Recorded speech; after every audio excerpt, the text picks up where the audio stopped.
早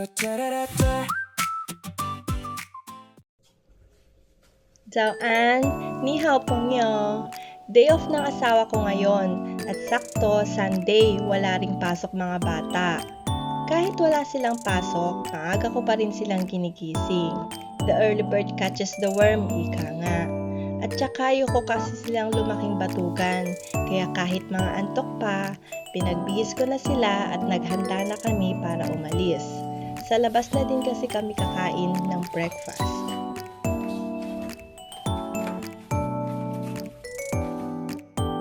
Mabuti na lang talaga one boy at one girl ang mga anak ko.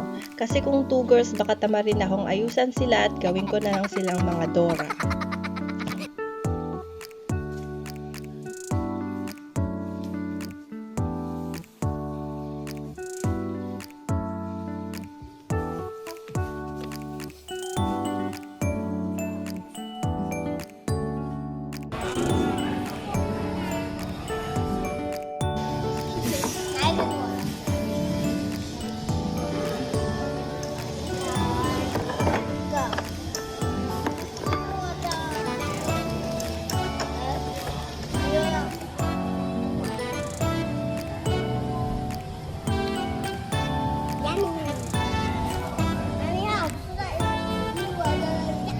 Dito kami nag-breakfast sa My Warm Day Cafe and Brunch.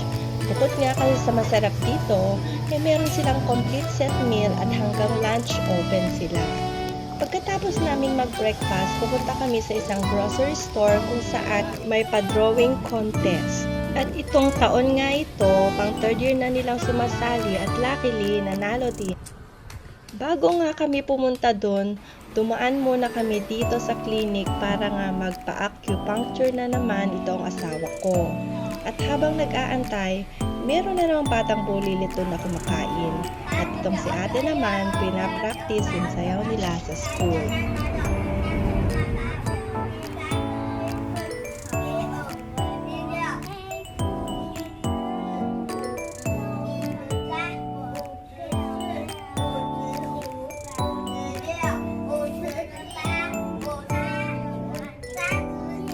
At nakita ko ngang medyo bagot na sila kakaantay sa daddy nila. Kaya niyaya ko muna silang pumunta doon sa kaibigan kong may-ari ng junk shop na katabi lang naman ng clinic kung saan nasa ng asawa ko. Hello! Hello, Tita. Nabato ngayon kaya dito sila. Nahanap mo, dito.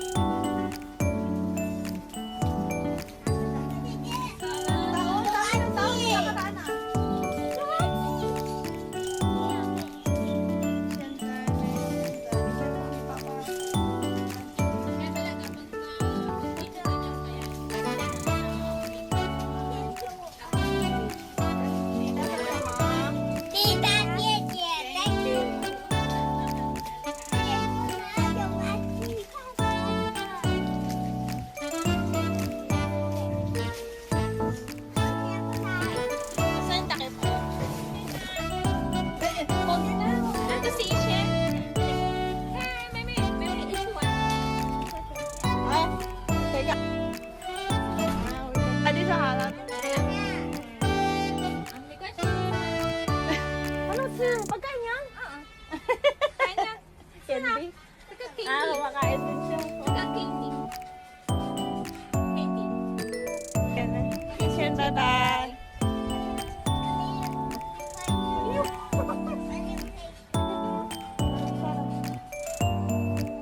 Bye-bye.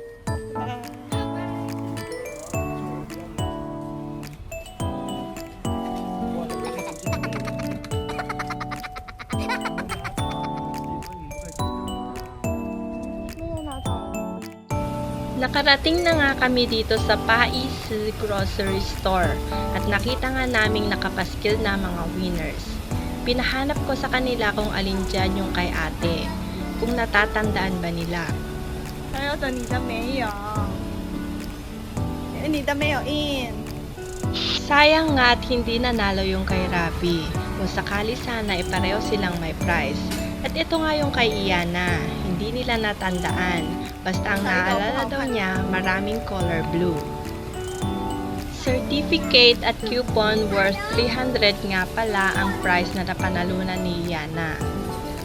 Ang goal sana namin ay yung first prize na worth 1,500 kaso wala. Pero at least sa dinami-rami ng mga sumali, inapili at nanalo siya.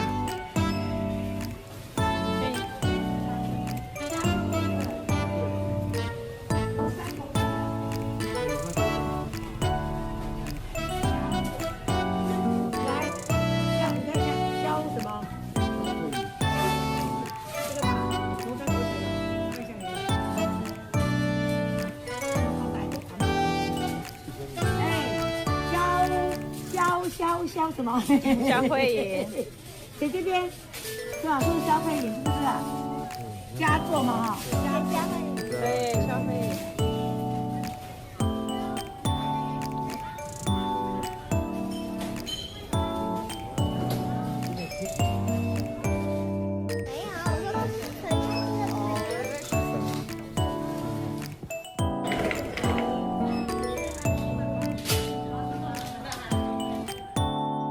阿妈看不懂。哈，消费那个佳作嘛哈，佳作，注意的，看这个，他这个消费佳作，两斤，打开看看，打开，小看，龙山国小消费，打开两个，打开看，对不对？打开对，打开。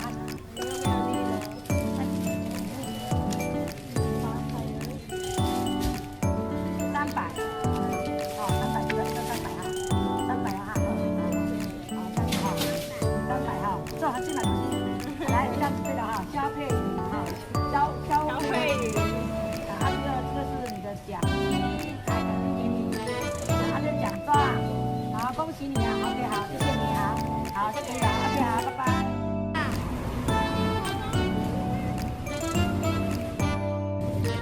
Dito din sa store nila pwedeng gamitin ng coupon. Kaya syempre, andito na din lang kami, kaya ginamit at namili na kami. Total, 300 lang naman at para sa kanila naman talaga to, pinapili na namin sila ng mga gusto nilang bilhin. 给姐姐选一个，来弟弟选一个好吗？要71，70。哪一种位置？你不要拔，红色放那边，放前面。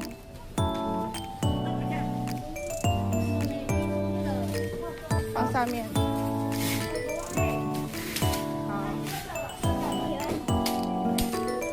好，你不要吹那么大力哦。你不要吹那么大力，要用大力。看什么会冷线？放你的车。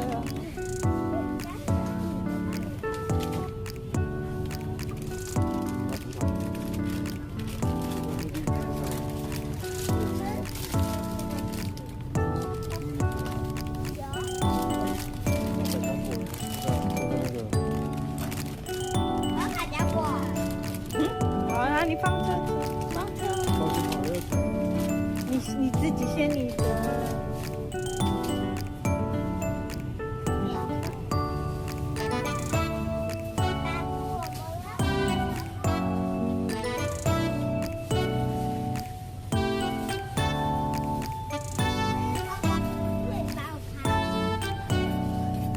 不要先帮挡哦。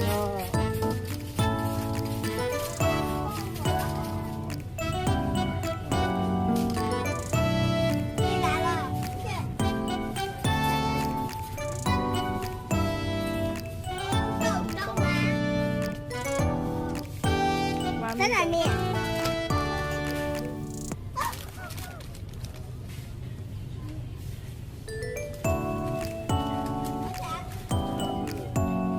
你要吃哦。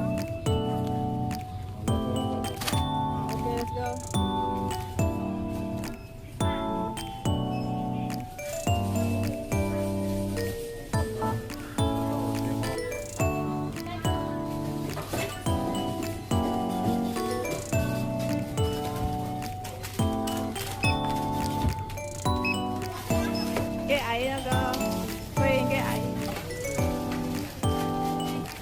再过去那边。 Kahit nabibigatan sila, sila daw magbubuhat kasi sa kanila daw yan.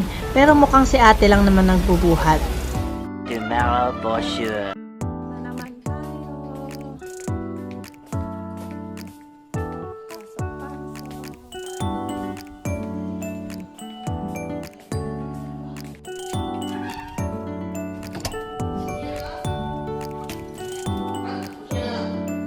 Pasok-pasok. Monday ngayon kaya pasok na ulit sa school. Pumapasok ako para makumpleto ang 72 hours requirement para sa future purposes. At syempre, para matuto ng Mandarin.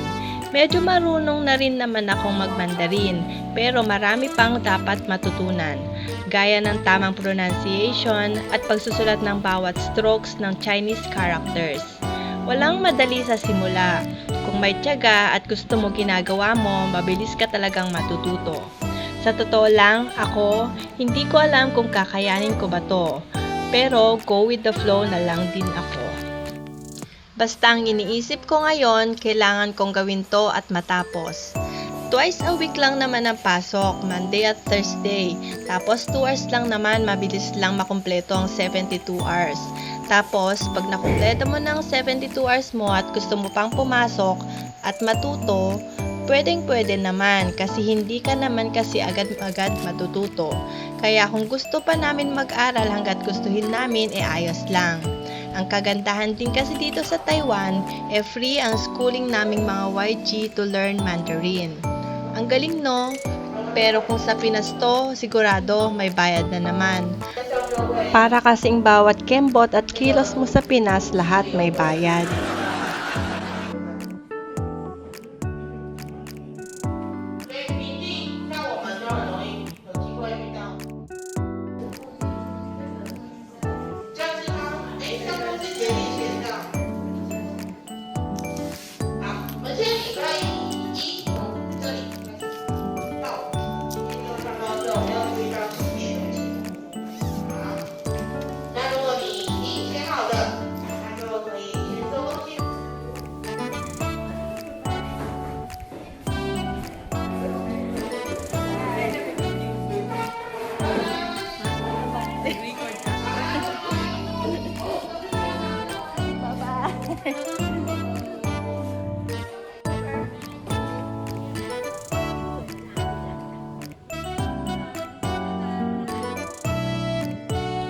Ayun lang naman, hanggang dito na lang ulit. Thank you for watching.